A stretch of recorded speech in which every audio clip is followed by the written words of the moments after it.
Thank you for attending this special event honoring our 2020 and 2022 Hall of Fame inductees. This is a special day for special people and their families. These individuals and teams exemplify what is best about our society. This is also a special day for Lincoln High School, as we get to host you today after 3 long years of COVID and lockdowns and shutdowns and all of those things. We are honored and privileged to have you sitting in our beautiful Commons area. Even more importantly, it is an honor to hear your stories. Full disclosure, my favorite part of the weekend isn't today. It's Friday when our students get to hear your stories. Because your stories are their stories.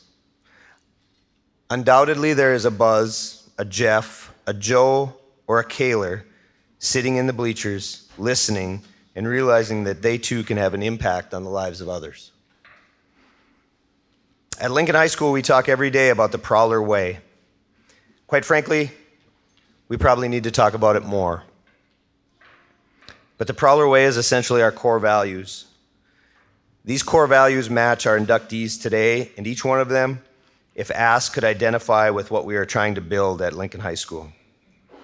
Our core values are, it's not about us. Fear doesn't get a vote. Integrity and communication. Our work matters, and excellence in the ordinary. When I think of these inductees, I think of these core values. Joe Taylor, humble. It's not about us. Kind and devoted. Joe talked about beating someone from a southern school and realizing they put their pants on just like I do, one leg at a time. Joe's also going to take me crappie fishing sometime soon, next summer, hopefully. Jeff Lindquist, excellence in the ordinary. I heard him speak to the importance of allowing kids to play as a means to learn and excel in hockey. Buzz Olson, humble. Play like you're behind. Team, together everyone achieves more. Kaylor Atkins. This was a quote from one of his sparring partners and counterparts. Kaylor had a rough start, but he had a hell of a finish. He was everything you wanted in a man. Your training is based on facing yourself. Fear doesn't get a vote. The 1956 hockey team. The year before, 11 overtimes to come back and win the next year. The 1932 basketball team, Paul Eiley, and he's going to talk a little bit about this today, but he showed me a picture. None of them had the same uniforms on. Duh, it was the Depression. Just getting to play games, right, was something that was probably pretty impressive for them.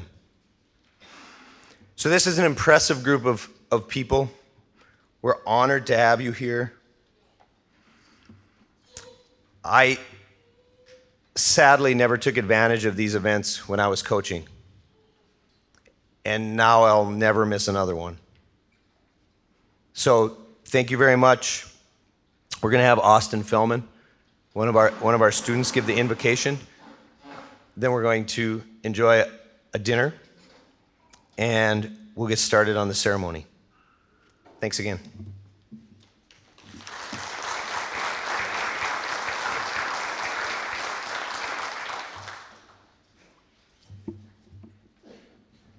All right, if you will join me. Our Father in heaven, we give thanks for the pleasure of gathering together for this occasion and celebrating the achievements of Kaylor Atkins, Bruce Buzz Olson, Joe Taylor, Jeff Lindquist, the 1932 boys basketball team, and the 1956 boys hockey team. We give thanks for this food prepared by loving hands. We give thanks for life, freedom, and the families here today celebrating the inductees. As we partake of this food, we pray for the health and strength to carry on and try to live as you would have us. And this we ask in the name of Christ, our Heavenly Father. Amen.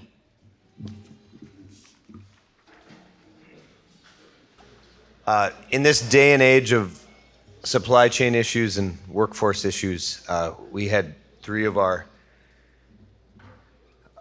cooking staff join us today on their day off to cook.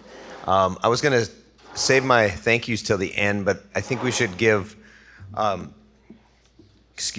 we should give Maria, Sarah, and Marge a round of applause so they can hear us in the back.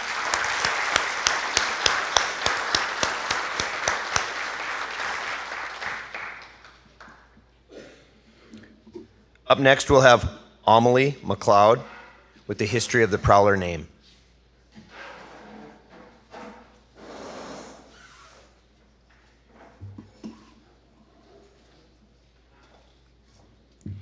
In order to explain the Prowler name, we have to look at the naming of the city of Thief River Falls.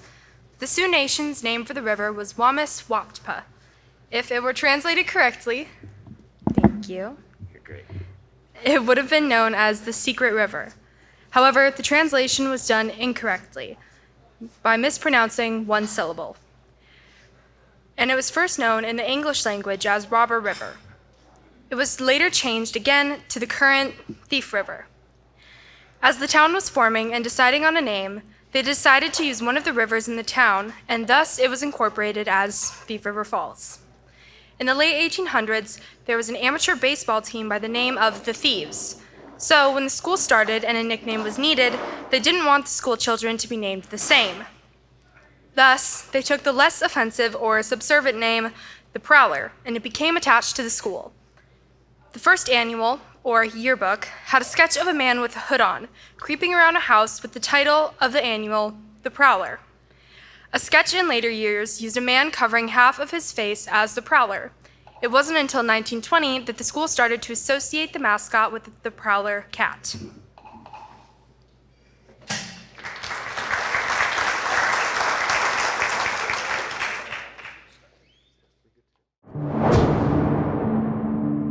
We are going to interview Joe Taylor, 2020 Hall of Fame honoree, also the first ever Prowler wrestler to make the Hall of Fame. Joe was a 1965 graduate of Lincoln High School.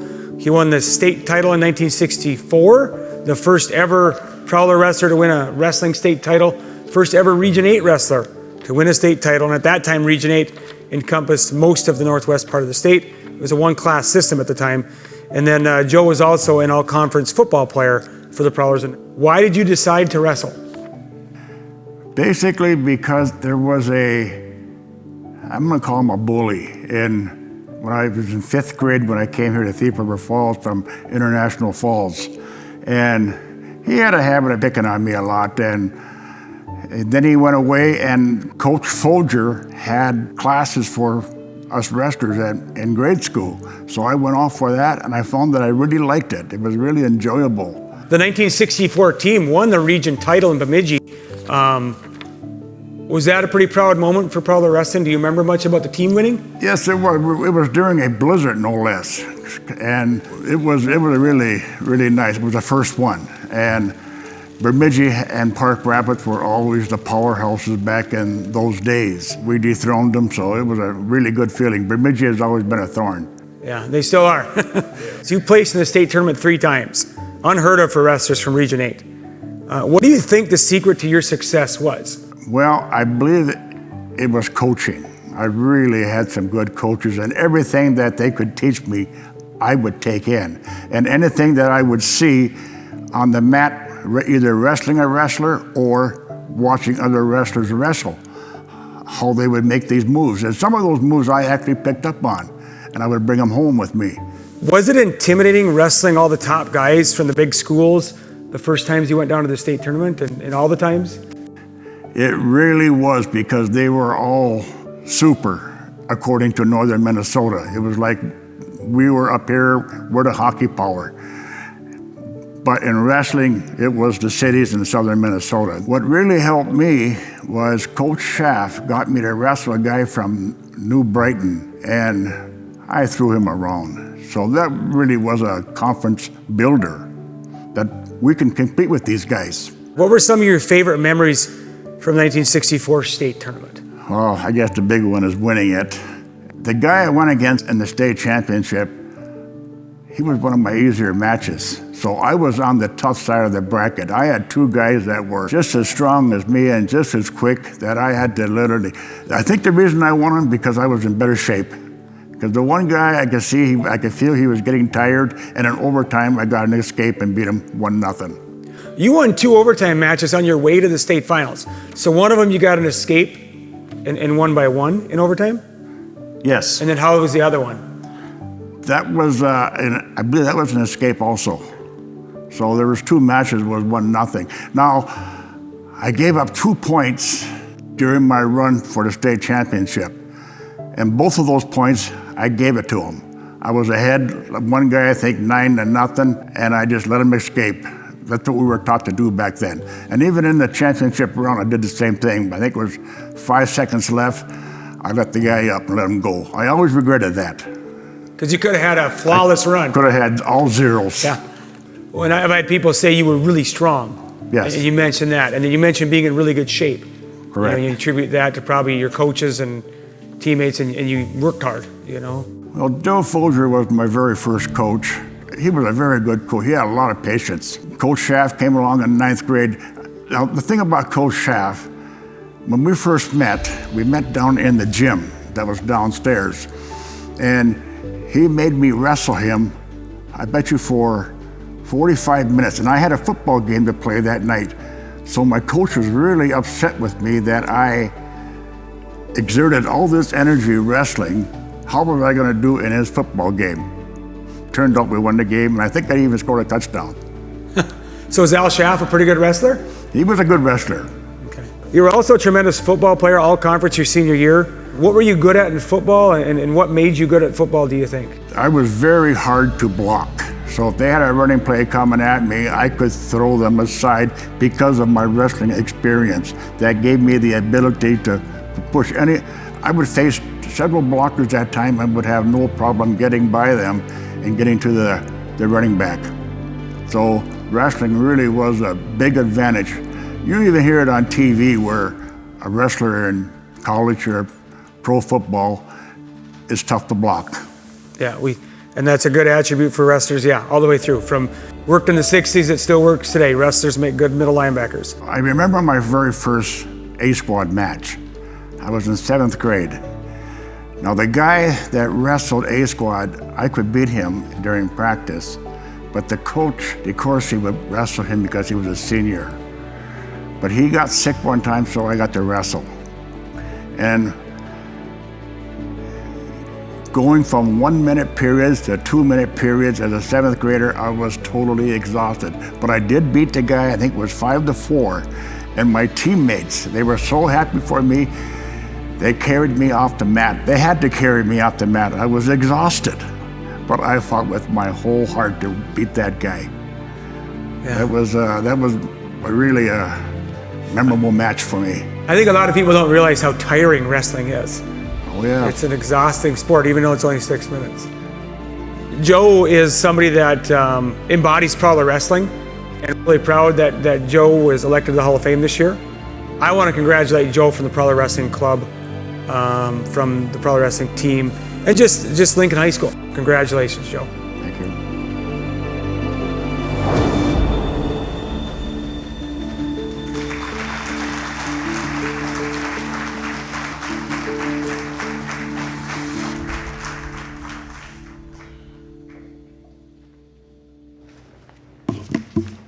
I'm going to be talking about the bio of Joe Taylor. So, Joe Taylor is a 1965 Lincoln High School graduate.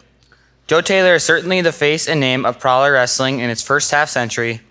In 1964, he was a leader and frontrunner in the first ever regional championship wrestling team from LHS. That year, Joe went on to win the first state wrestling championship. The first place title was the first ever for LHS and the first ever for all of Region 8, which encompassed most of northern Minnesota at the time. When Joe wrestled, there was only one class in Minnesota, and it would take 40 years for another prowler wrestler to gain a state title. Joe was also a 3-time state place winner in wrestling. Joe held the title from 1964 until 2004, when that amazing record would not be broken but tied. His wrestling career of 87-9 was momentous then and unheard of to this day. Joe was a legendary wrestler as well as a capable football player and contributed to their success throughout his high school career. He was named All-Conference Football Athlete in his senior year. Joe went on to join the Army and served our country in Vietnam. When he returned, he started his tenure at Articat, where he eventually retired from a few years ago. Joe went from humble beginnings and worked his way to his impressive accomplishments. He has been a respectful community member of Thief River Falls and St. Bernard's Church community for 50 plus years. A former teammate mentioned that his parents never saw him wrestle, and his boss from Articat says that Joe was the best foreman that he ever had. Joe was well liked and respected by many. The common reflection is that Joe is a great guy. I would like to welcome Joe up here to give him his plaque and his Prowler Hall of Fame jacket.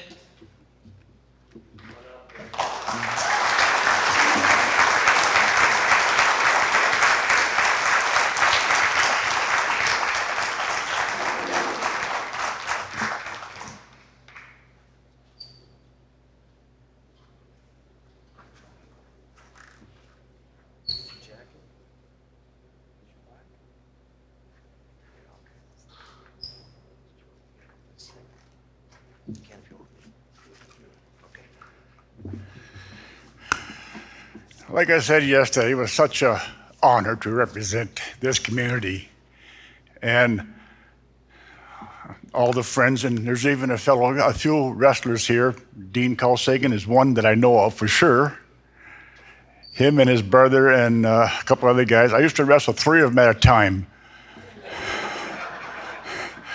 And I would beat them. Thanks for this and thanks for everything, for the recognition, and it was an honor, it really was.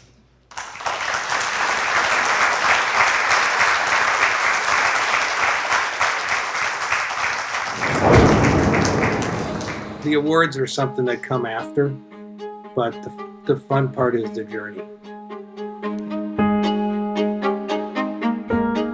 One of the things that I'll never forget, and it was just such a positive experience, is moving to Thief River and being able to hop on your bike and hop on a snowmobile and go over to your buddy's house and so forth.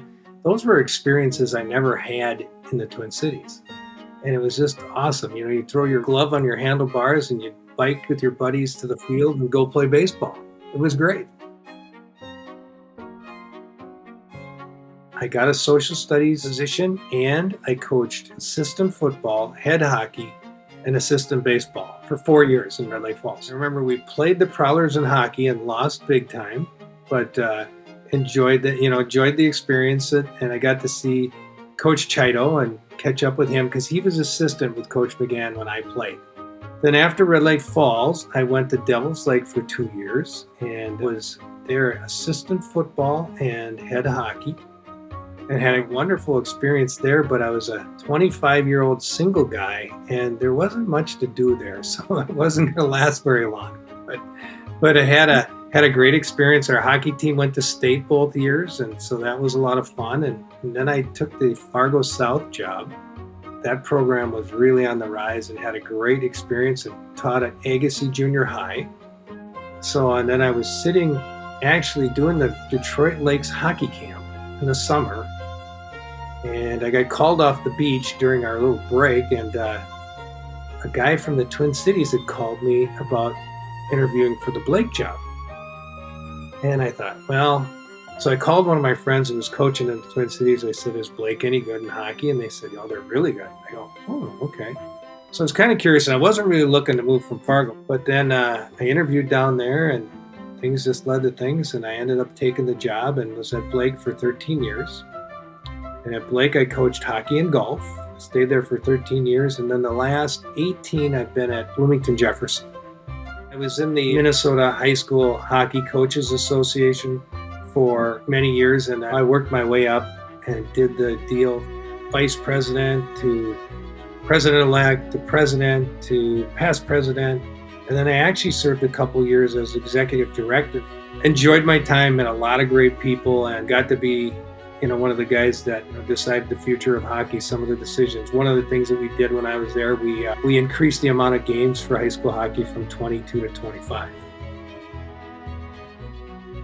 I think out of the 5 years I was in North Dakota, we went to the state 4 times. And 2 with Fargo South, and then 2 with Blake, and then 1 with Jefferson. So unfortunately, 0 state championships, but some great experiences.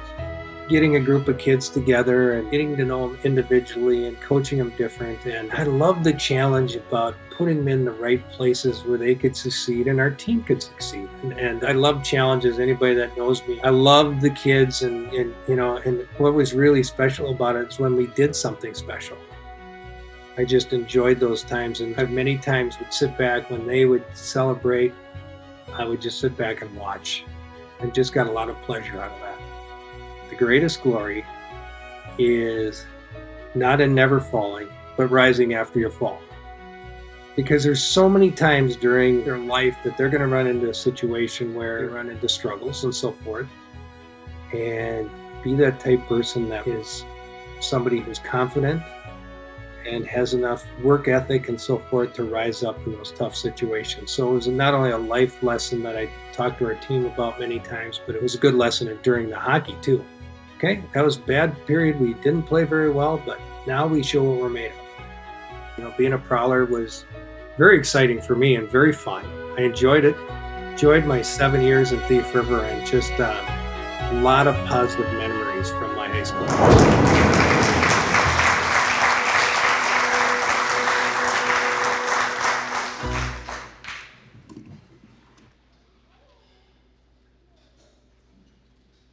Good afternoon, everyone.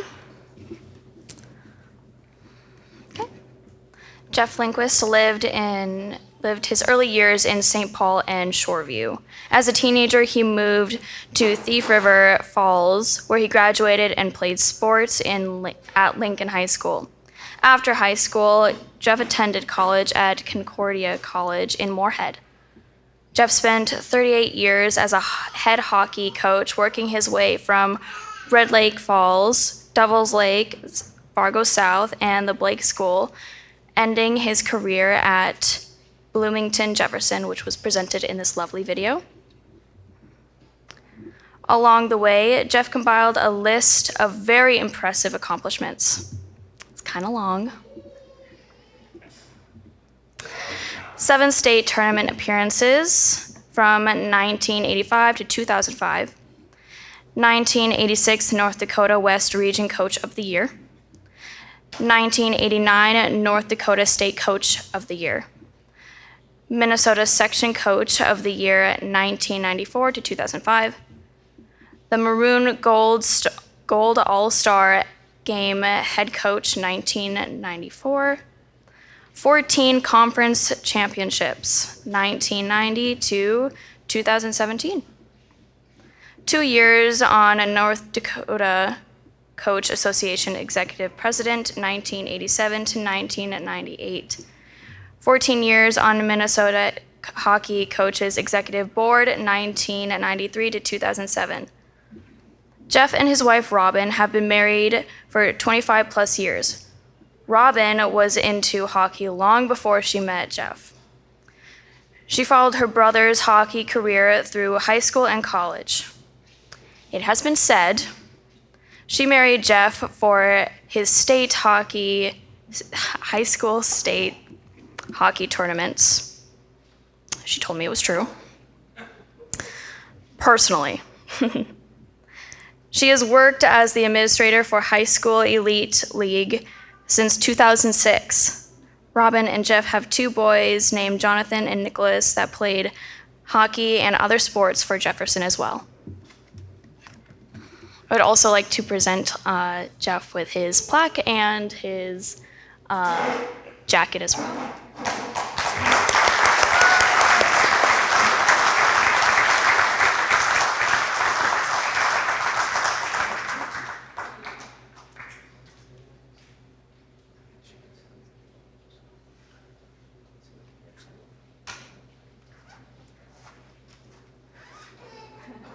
Good job. I think after that introduction, Robin, you should come up and give the speech. No? No. A couple things as I came, I come back to Thief River from time to time, and this is just an amazing building. I just think this is awesome, and I'm so proud of Thief River for getting this and having this place.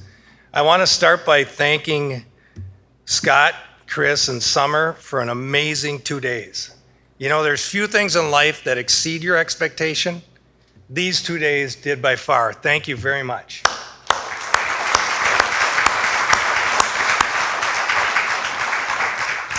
It's funny, every time I come back to Thief River, all these good memories pop in my head. And my parents moved away during my senior year, and so I didn't get back as often as most kids do. And it was funny, I remember 3 years ago, I came to my buddy Tim's son's wedding, and as Robin for her first time in Thief River, other than coming for Blake Thief River hockey games, and that was one way I could get back here. I scheduled the Prowlers, so that was a lot of fun. And I was always happy when they beat us, but, of course, that little competitive side got to me, but it was one way to get back here. But just all those positive memories of growing up here.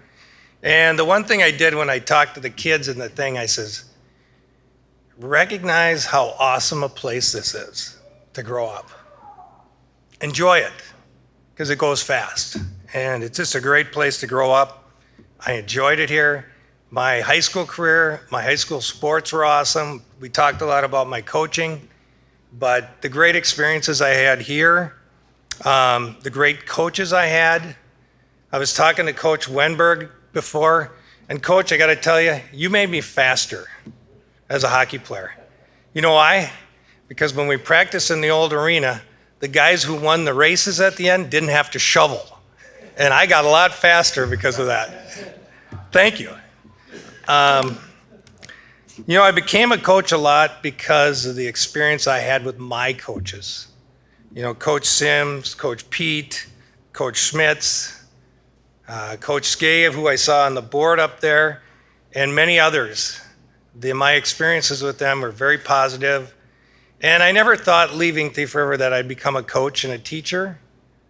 But I think a lot of the things that, as I got to and I had to make a decision, I went, geez, that was a pretty good thing. And they made my life better and taught me all the lessons I moved forward with. And I thought, not a bad thing to do.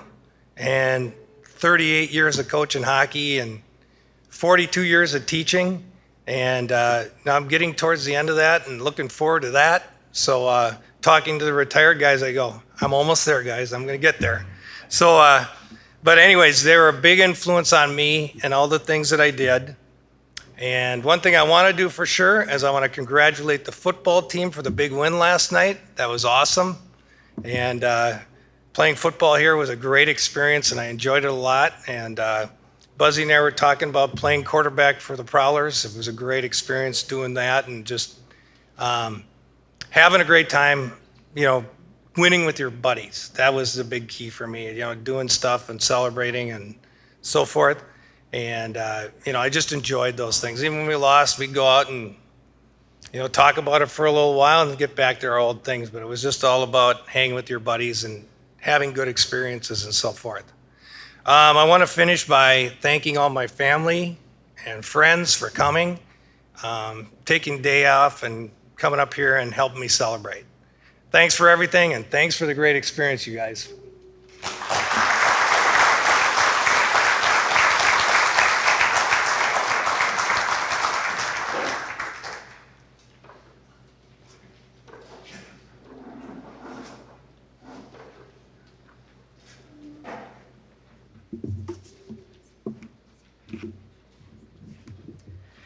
Just a year after their heartbreaking loss in 11 overtimes at the 1955 state tournament, the Dennis Rowley coached Prowlers would return to capture their second state hockey crown in 3 years.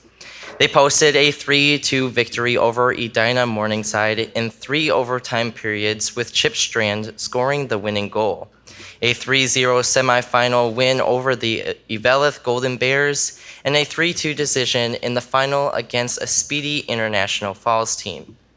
To get to state, the Prowlers had to overcome a 2-0 deficit to defeat the Roseau Rams 4-2 in the region finals. Making the All-State team were Glenn Carlson, who played wing, and future Prowler Hall of Famer Jack Poole, who played center, and Dwayne Glass, who played defensive mid. The Prowlers were led by 6 seniors with co-captains Jack Poole and Rodney Collins. Coach Raleigh announced his retirement at the end of the season, having coached the Prowlers to 5 appearances in the state tournament with 2 championships and amassing a truly extraordinary coaching record of 109-19. In this, his final season as head coach, his team outscored their opponents 104-30. Team members included Glenn Carlson, Jack Poole, Cliff Strand, Rod Collins, Dwayne Glass, Jim Hall, Darryl Smith, Ken Suvi, Ronald Reese, Art Cloutier, Fred Dablow, Wendy Johnson, Jim Reese, Dale Glass, John Wenberg, and Art Overby as student manager. Do they have anything?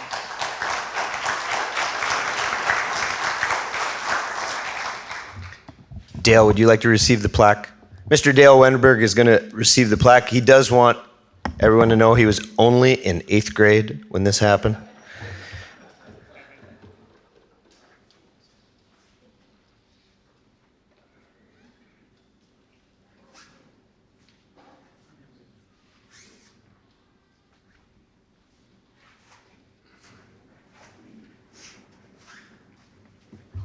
He stole my speech. Even if I was in 8th grade, I lived across the street from the old arena, so I was at all the games, all the practices, and I remember a lot of things about the 56 team. It's kind of funny when you know the guys and you know what they're capable of, and they went out and they performed the way they should have, and they won the state.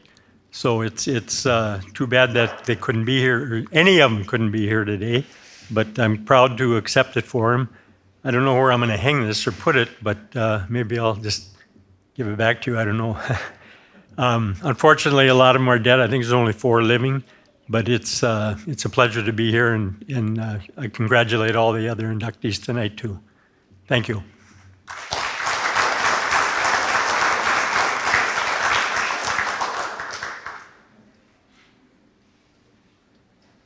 This might be Jeff Knoll, the goalie, Target, yeah. right? Yeah. Yeah, isn't that John in the middle? That's John Schmitz, Mayor Green, Orrin Green. Yeah. I think this guy's last name was Johnson.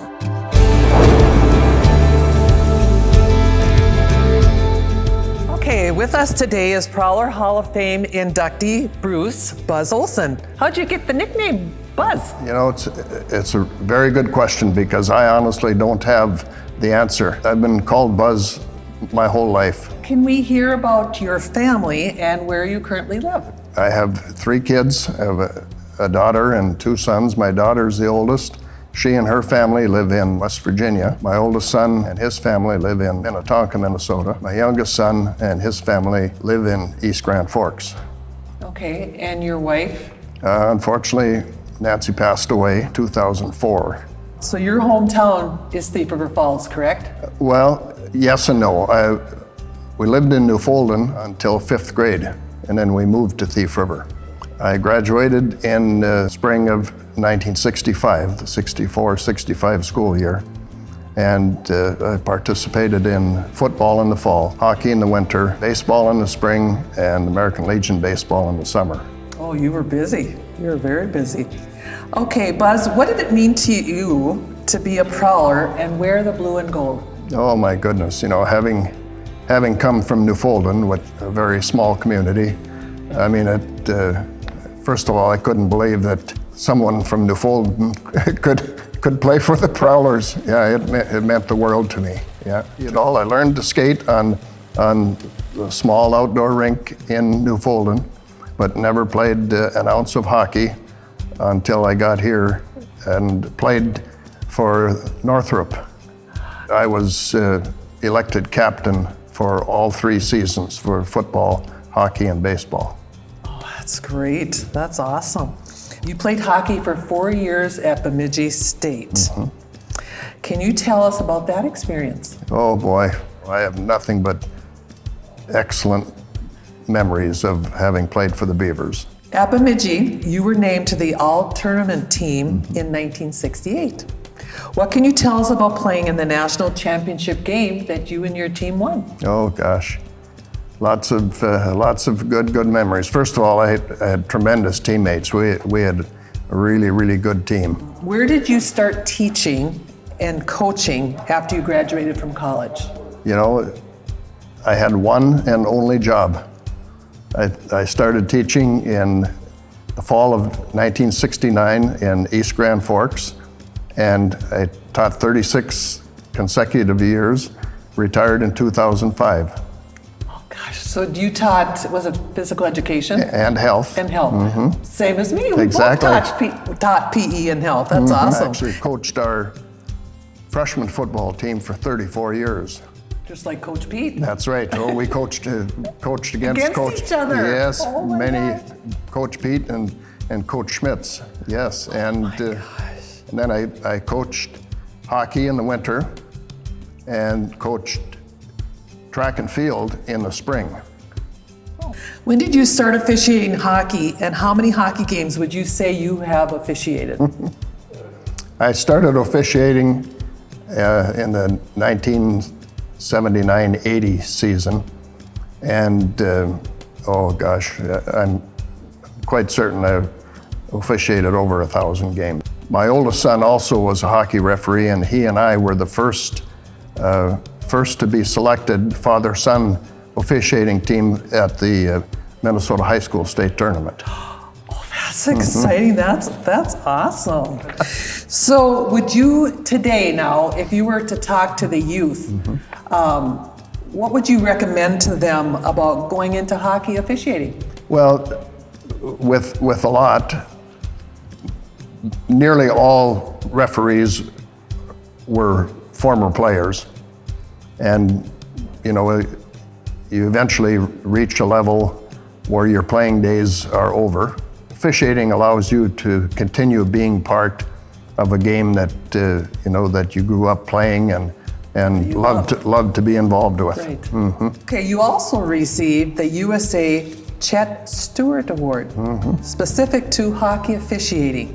Who is Chet Stewart? Chet Stewart was one of the pioneers of the USA Hockey Officiating Development Program. And so it's the highest award given by USA Hockey in the hockey referee world, and it's named in honor and in memory of Chet Stewart. Gosh, that's very impressive. Congratulations on getting that award.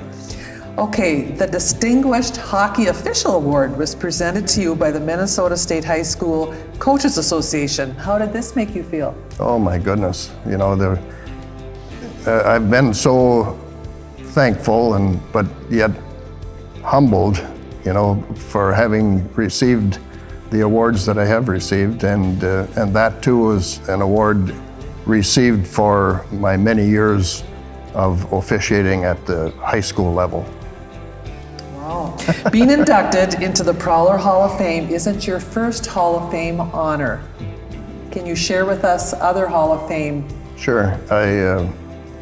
I was inducted into the Bemidji State Beaver Hall of Fame, and I was also inducted in the East Grand Forks Green Wave Hall of Fame.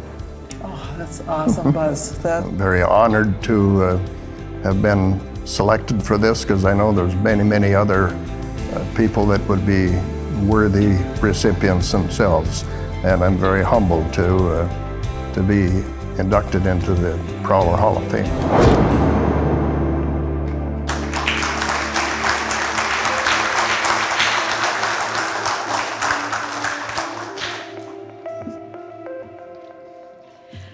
Bruce Buzz Olson is a 1965 graduate of Lincoln High School, where he played football, hockey, and spring/legion summer baseball.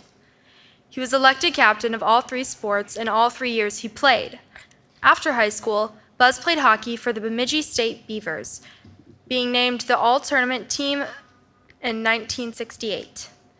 Following BSU, he was hired as a health and physical education teacher at East Grand Forks, where he taught for 36 years and held coaching positions in the majority of those years in football, hockey, and track and field. Buzz started officiating hockey in the 1979-1980 season and officiated over 1,000 games in his career, later becoming a supervisor of hockey officials in Minnesota. One of his favorite officiating memories was teaming up with his eldest son as the first ever father-son officiating duo at the Minnesota State High School Tournament. He has earned the highest award given by the USA Hockey for officiating, the Chet Stewart Award, and has received additional accolades for his commitment to athletics, including the Greater Grand Forks Chamber of Commerce Living Legend Award, the Distinguished Hockey Official Award from the Minnesota State School Coaches Association, and induction into the BSU Beaver and EGF Green Wave Hall of Fame. Being a Prowler is significant for Buzz in that as a young boy, he never thought someone from a small town like Newfoundland could play for the Prowlers. Buzz has always been a strong believer in the team concept, as together everyone achieves more. One of his favorite quotes is, "You've got to play like you're behind." Buzz has 3 children, a daughter in West Virginia and 2 sons. I would like to welcome Buzz up to accept his Prowler Hall of Fame jacket and plaque.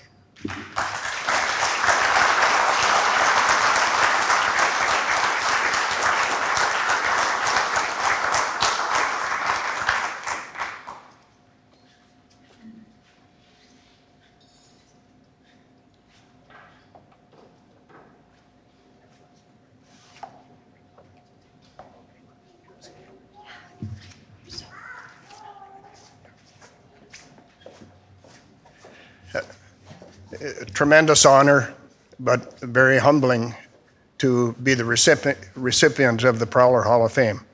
There, as stated earlier, there's many, and I congratulate the new inductees, and I congratulate those of you that are here that have been previously inducted. And it just thank you is, it doesn't seem like thank you is enough, but I mean it from the bottom of my heart. Thank you, thank you, thank you.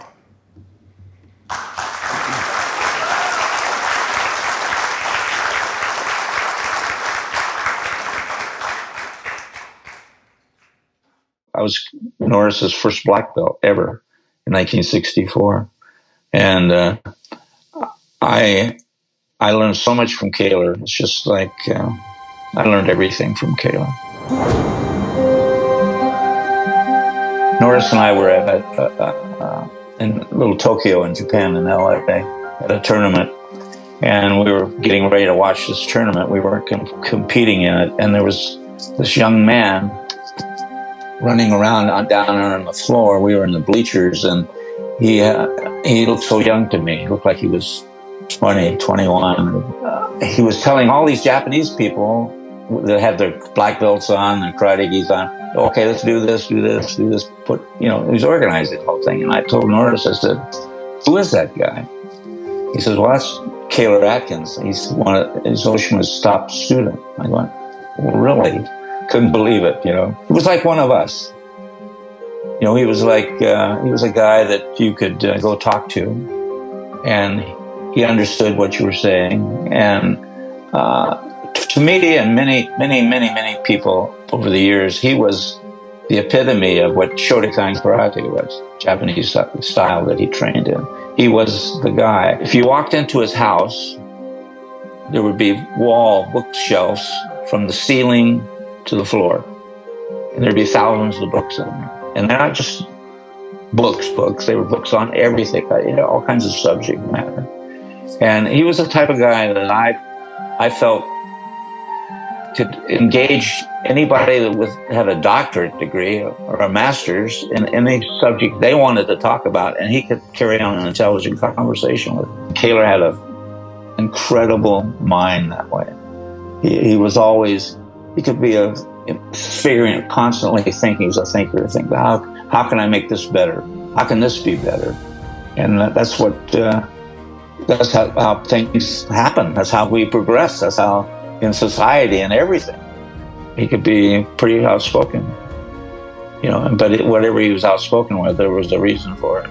Americans mentality always has a way of putting a spin on something that looks like it's going to be a big hit. And how can I make a buck on this? You want a black belt? Okay, you sign this 2 or 3 year contract, and you pay up front. They just promote it. They're promoting it, and cheapening it. And I didn't know a lot about Taylor's past life, but at Thief River Falls, I didn't know. I knew his father had been a doctor, and his mother came from a good family. But I didn't know that he was a little juvenile delinquent. That's what I heard. So he was kind. He had trouble collecting dues from his students. They would tell him, "Oh, I'm broke this month," or stuff like that. And he would just go without. He wanted to keep, wanted them to stay and to keep practicing and work it out later, and to the point where over years where he could have been in a better position financially, he just didn't, And there'll never be another Kaler. That's all I can say. He was beloved by thousands.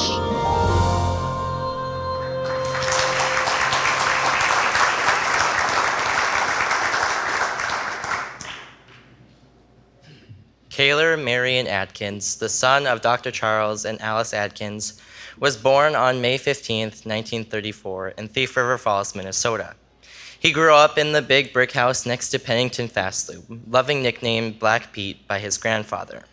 He was a troubled kid, and he didn't enjoy school very much, and he would often skip school to hide among his hobo friends and read his favorite books and magazines by their campfires.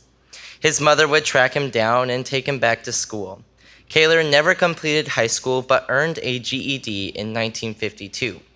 He briefly attended Hamline University in St. Paul, Minnesota in 1953, where he was exposed to judo by a Japanese foreign student. Kaler is known for his many feats in the martial arts arena in the 1960s and 1970s. In 1959, he was one of the first 6 that were awarded the rank of first-degree black belt in the United States. He is known as a pioneer in karate and has become legendary in the world of martial arts. One of his remarkable endeavors was his training tour that he did throughout Japan in 1961. He did this in spite of a swimming accident while in Minnesota, where he dove from a 10-foot diving area into a 2.5 feet of water. He broke his neck and collapsed the discs on 3 vertebrae, pinching off the spinal nerve and leaving him paralyzed from the neck down. In 1975, Kaler was introduced into the USA Karate Hall of Fame as Distinguished Service Award Man of the Year. Early in his martial arts career, he was president of Shotokan Karate of American, national chairman of the Karate-Do organizations, 1975 to 1977. In 2011, Kaler published a book, Iron Ball, Wooden Staff, and Empty Hands, Understanding Structure, Flow, and Maneuver in Martial Arts. The book is summarized as a lifelong journey to learn how to hit harder without power. Kaler was also instrumental in getting karate into the Pan Am Games. One of Kaler's favorite quotes is, "Sport karate is killing the art."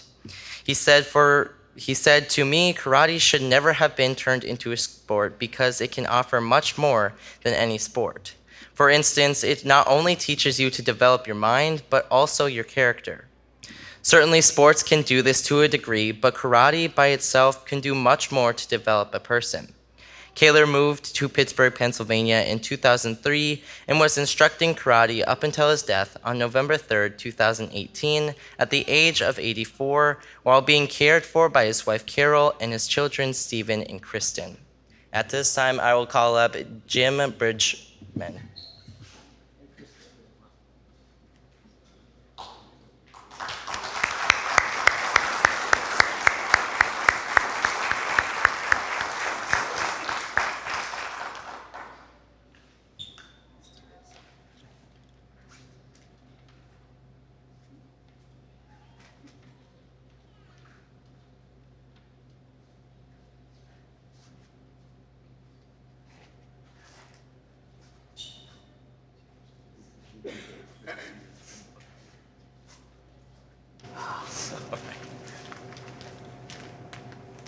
I'm not a speaker, and I get distracted by the microphone, so bear with me.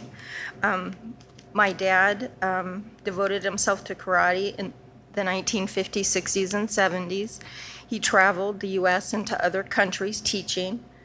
He played a huge role in establishing Shotokan Karate of America.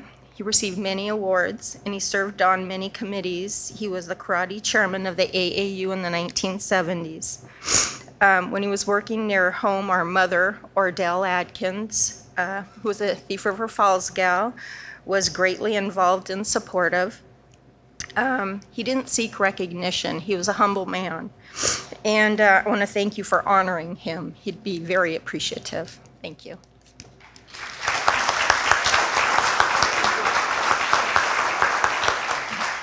And thank you, Peter, for nominating him. Would you say something? That's all right. I can take it back. Oh.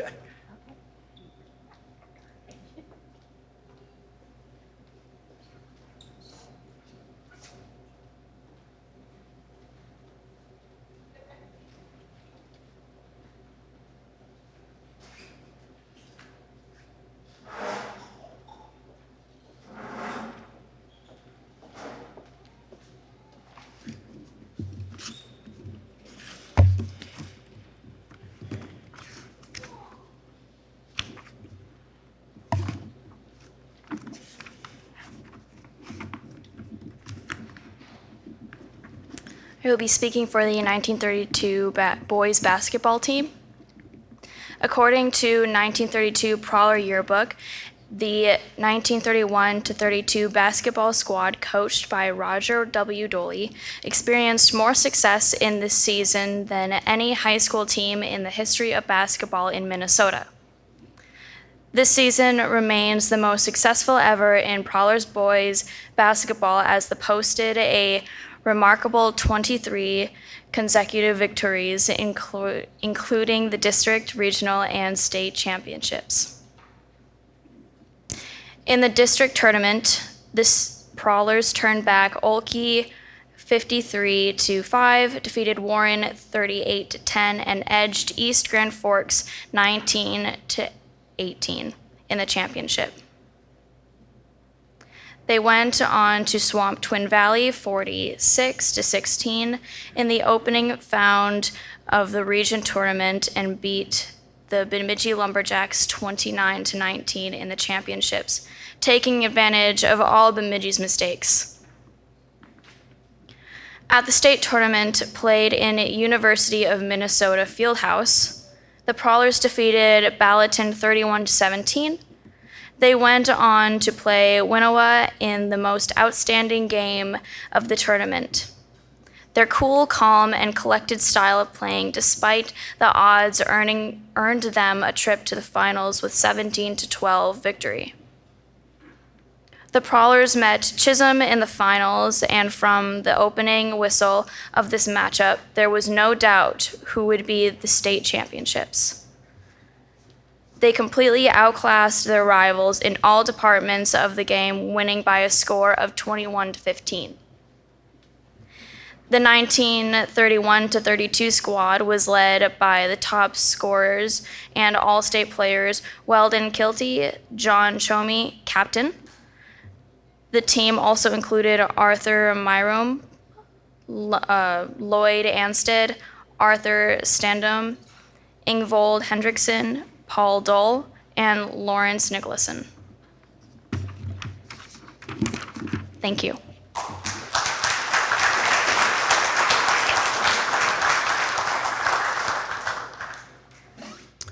Mr. Paul Eiley was on that team. No, he wasn't on that team. But he does have a few things to say about that team. And just saying, Paul and I might give each other a few jabs every time we see each other. So I'm going to give Paul the stage, reluctantly. Thanks for that great introduction, Chris. As Chris said, my dad played a portion of the season for that 32 team. And I'll get into that, but that was 90 years ago, 1932. I graduated in 1968, 36 years later. It's now 2022, 54 years later. I think the only reason that Chris had me do this is so he could prove how old I really am. My dad played on that team for a good part of the year. And that was in the 30s when things weren't doing so well. And at a point in time, his father, Ole, said, there's work to be done, no more time for basketball. So that was the end of his season. But those, as I said, were tough times. And if you look at one of the good pictures, you can see that only 6 of the people on that 10-person team had the same uniform. The other 4 were different. So school finances were probably even tougher back then than they are now. But an important part of this message that I'd like to pass on is over time, several of my dad's classmates or friends have given me memorabilia from that tournament. And they have all had the same message. That state tournament brought so much pride to this community, and it was set such a great example for the kids that they wanted it preserved. And for you members of the Hall of Fame, you've done the same. You've made this community very proud, and you've set great examples for the kids. Well deserved. More about the team, if you look at the scores, basketball was different at that time. In the state championship, Mankato only scored 8 points in one game. Things are a lot different. So enough about that. On another hand, I'm on the Board of Education of the Thief River Falls Education Foundation. We always like to thank the new members to the Hall of Fame. Congratulations. Thanks.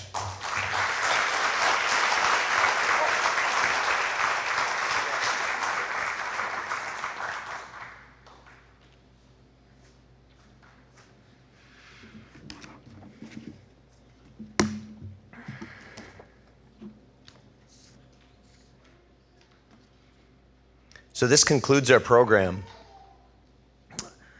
I need a couple of housekeeping things. The inductees, we need to get a picture with all of you and individually as well. The Hall of Fame website is on our K-12 website. If you want to go on there, we're going to keep that updated. We have some plans for the Hall of Fame. The plaques are wonderful, but quite frankly, we're going to run out of room. So we have some video interactive ideas. I just got to get Mr. Brecky to pay for it. So, but we're going to make some changes over the years. We're going to keep the integrity of the program, but we will be making some changes, and that website will be integral in all of that. Like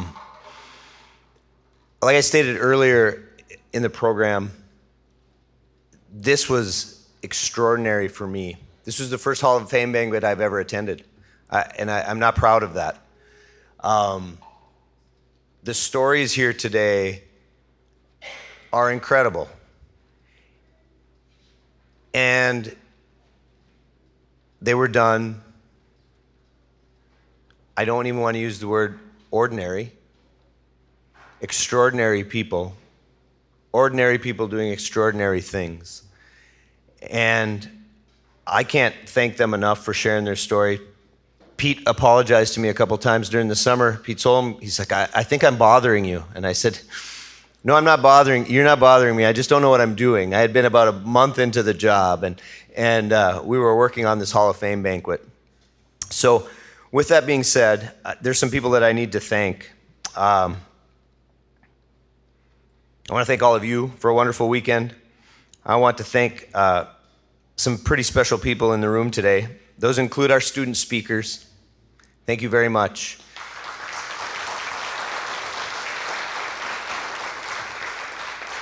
If someone would have suggested to me at 18 that I would stand up in front of a group of adults and talk, I would have laughed them out of the room. I would not have done that, so thank you very much. Our servers are a part of our National Honor Society, and they serve today. If you could give them a round of applause.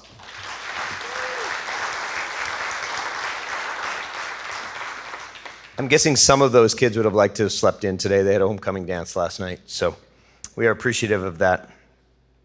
Finally, none of this happens without Summer and Kelly.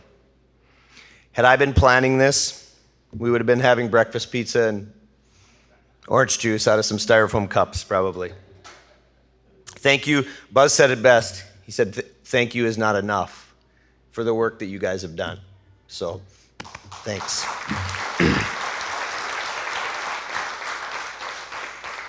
Aaron Fagerstrom, if you need anything with regard to technology, video, he's running a small business, and he does just a tremendous job. I can't thank him enough. He did all of this. So if you could give him a round of applause, I would appreciate that.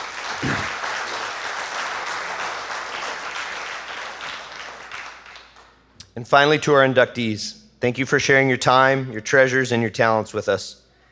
The best organizations, schools, companies, and teams aren't the best because of the latest technology or the latest trend or the most money. It is a group of committed individuals working together to make an impact.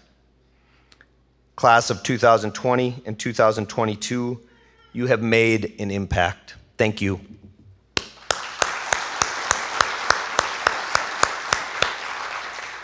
Everybody have a great day.